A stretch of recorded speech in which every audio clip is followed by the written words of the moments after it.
Inilah profil 4 pengacara kondang Prabowo Gibran dalam menghadapi kasus sengketa Pilpres 2024. 1. Profesor Dr. Yusril Issa Mahendra, SHMSC. Profesor Dr. Yusril Issa Mahendra SHMSC lahir di Manggar Belitung Timur pada tanggal 5 Februari 1956. Ia adalah seorang advokat, akademisi di bidang hukum tata negara, politikus serta seorang pemikir dan intelektual Indonesia. Ia pernah bekerja di Kementerian Sekretariat Negara sebagai penulis pidato Presiden Soeharto dan B.J. Habibie. Kemudian ia menjadi anggota DPR MPR RI, dan selanjutnya ia pernah menjabat sebagai Menteri Hukum dan Perundang-undangan, Menteri Kehakiman dan Hak Asasi Manusia pada masa Presiden Megawati dan Menteri Sekretaris Negara sejak tahun 2004 sampai 2007 pada masa kepemimpinan Presiden Gus Dur. Ia juga aktif dalam berbagai kegiatan di tingkat internasional seperti ASEAN, AALCO dan Organisasi Kerjasama Islam atau OKI. Ia pernah menjadi Ketua Panitia Penyelenggara Konferensi Internasional tentang Tsunami dan Konferensi Tingkat Tinggi atau KTT Asia Afrika II di Jakarta. Sang Doktor of Filosofi dalam ilmu politik di University Science Penang, Malaysia ini pernah beberapa kali memimpin delegasi Republik Indonesia ke Persidangan Perserikatan Bangsa-Bangsa atau PBB untuk membahas dan mensahkan berbagai konvensi internasional, antara lain UN Convention on Transnational Organized Crime di Palermo, Italia dan UN Convention Against Corruption di markas PBB di New York. Penulis buku Tegakkan Keadilan dan Kepastian Hukum ini juga pernah menjadi presiden dari Asian African Legal Consultative Organization AALCO yang bermarkas di New Delhi, India. Selain itu, alma mater Fakultas Hukum Universitas Indonesia ini juga pernah ditunjuk menjadi Ketua Umum Partai Bulan Bintang ketika partai itu berdiri di awal reformasi 1998 dan 3 kali memegang jabatan Ketua Umum sampai tahun 2020. Kepiawaiannya dalam menulis pidato para presiden dimulai sejak tahun 1996. Ketika itu Yusril dipanggil untuk bekerja di Sekretariat Negara yang saat itu dipimpin oleh Murdiono sebagai Menteri Sekretaris Negara.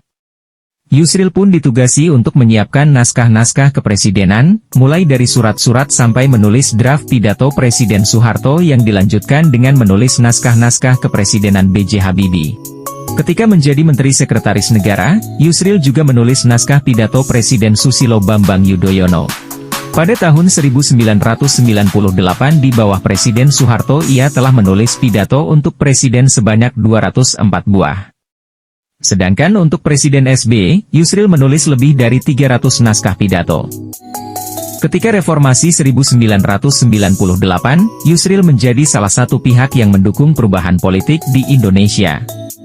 Dan atas jasa-jasanya pada negara, pemerintah Indonesia menganugerahinya dengan tanda jasa Bintang Mahaputra Adi Pradana dan Bintang Bayangkara Utama.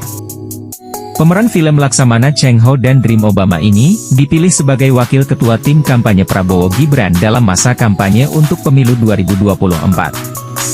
Dan untuk membela Paslon 02 Prabowo Gibran, atas gugatan Paslon 01 Anies Cak Imin dan Paslon 03 Ganjar Mahfud terhadap hasil pemilu di Mahkamah Konstitusi, maka pemilik firma hukum Ihza dan Ihza Law Firm ini ikut sebagai tim kuasa hukum Prabowo Gibran, bersama beberapa pengacara kondang lainnya. 2. Dr. Hotman Paris Hutapea SHMH.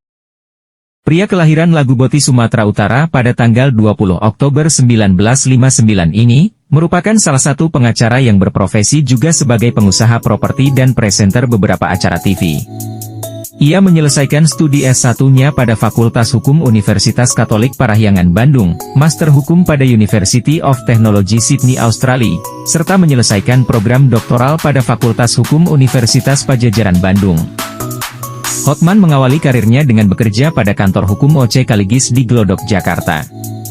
Pada tahun 1982, ia bergabung dengan firma pengacara senior Adnan Buyung Nasution Lubis Hadiputranto. Setelah itu ia direkrut oleh Bank Indonesia karena prestasi akademik, namun tak lama kemudian ia keluar dan bergabung pada firma hukum Makarim dan Taira S pada tahun 1983, yakni sebuah firma hukum perusahaan internasional.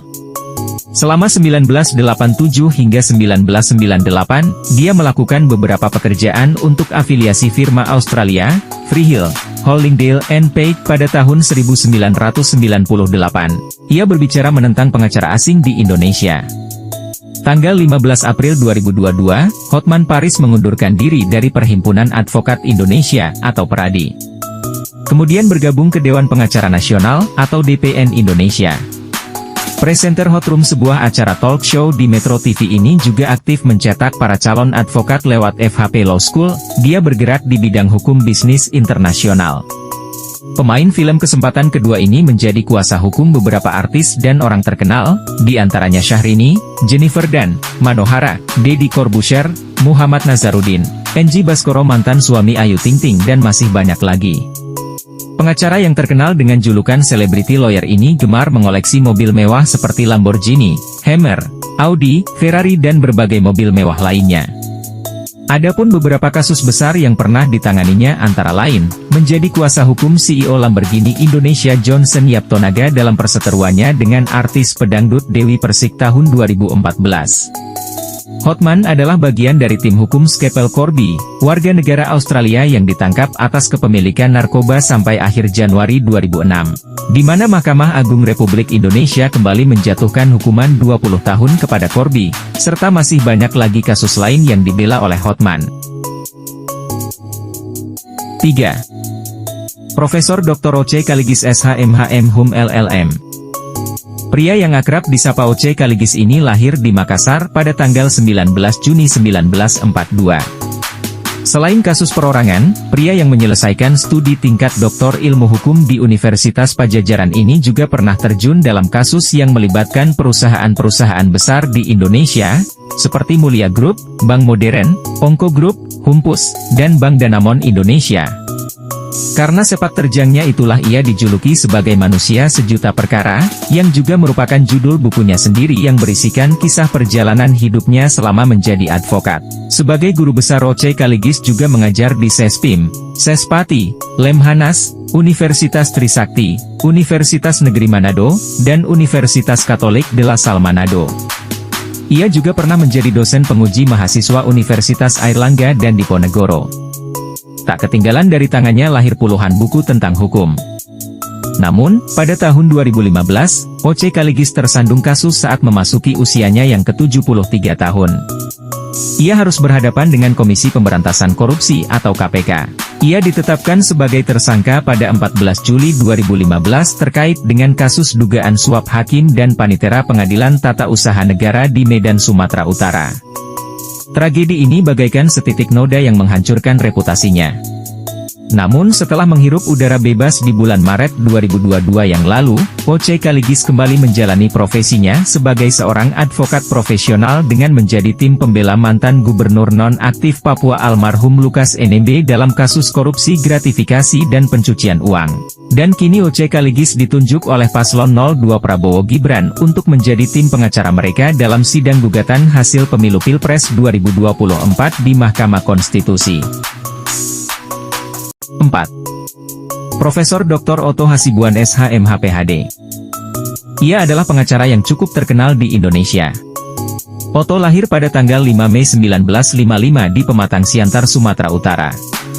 Otto dibesarkan dan menyelesaikan pendidikan formalnya di Sumatera Utara dan ia dikenal aktif berorganisasi.